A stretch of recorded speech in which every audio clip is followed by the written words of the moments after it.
everybody. So today is Monday. That means it's time for family movie night. And this week we're continuing on our Jane Austen month, and we are talking about one of the first versions of Emma that I ever saw from 1996. We're talking about the version with Gwyneth Paltrow.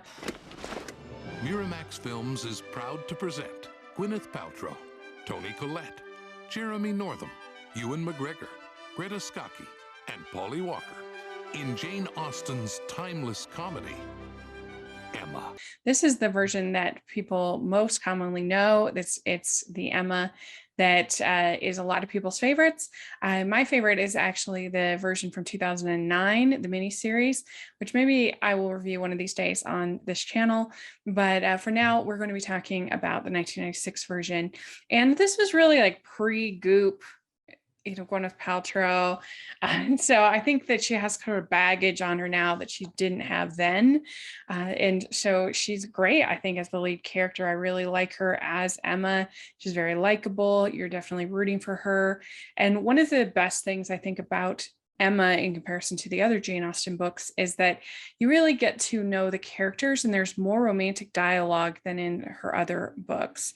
In Pride and Prejudice in particular, anytime that Elizabeth and Darcy are really like having a more intimate conversation, most of the time it ends up being something to the effect of, Mr. Darcy said what was appropriate for a man to say who was desperately in love at the end. And you're like, no, I want to hear what he said.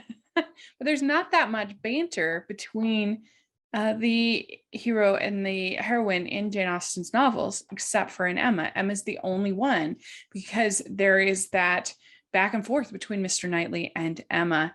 And you actually get to hear him propose at the end. You get to know his character almost as well as you get to know Emma's character, which I think makes this a really fun story. I rode through the rain.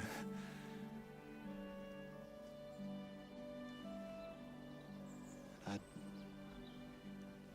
ride through worse than that if I could just hear your voice telling me that I might at least have some chance to win you.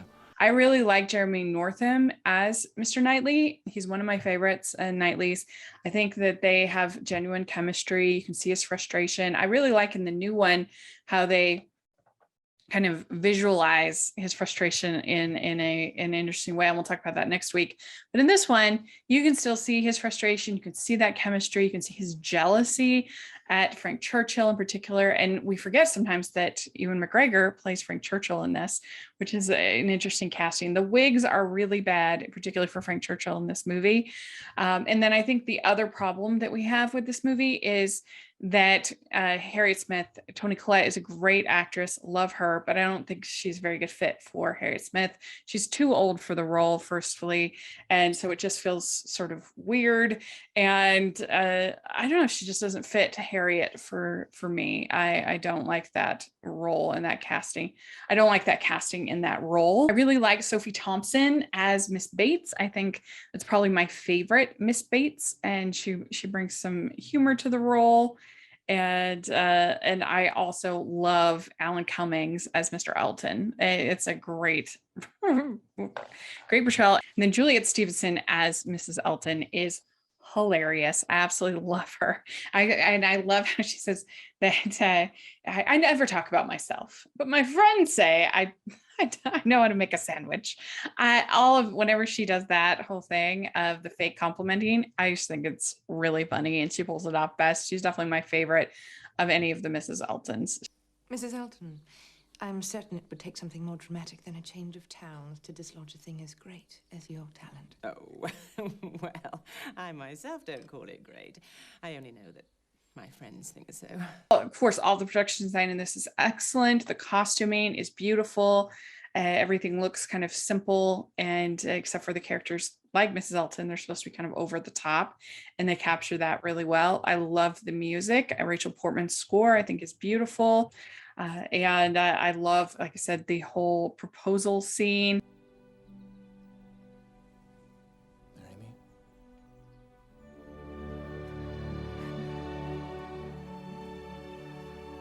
Marry me, my wonderful, darling friend. I love how they do Emma's moment of realization when she understands that she's actually in love with Mr.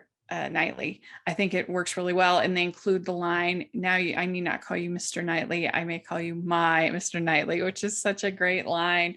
And they don't have that in the new one. So I think that that's a really funny moment that they have. And yeah, it's just a beautiful, funny, delightful, romantic version of this story. And so if you like, you definitely have to watch it.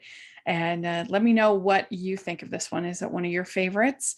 Or do you prefer one of the other versions? I would love to hear your thoughts. And I also did over at Hallmarkies Podcast, I did a whole podcast where we compared every single version of Emma. So I'll put a link to that in the description. You definitely want to check that out. Thanks, everybody. Please like this video. Please subscribe to my channel. I'd really appreciate it. And check out all of my videos from Jane Austen Month. I'll put a link in the description. And we also have the Patreon group and merch store. And you can find me at Rachel's Reviews, all over social media, iTunes, YouTube, and on Rotten Tomatoes. So please take a look at that and check out the Hallmarkies Podcast. You'll have a lot of fun over there. So thank you, and we'll talk to y'all later. Bye.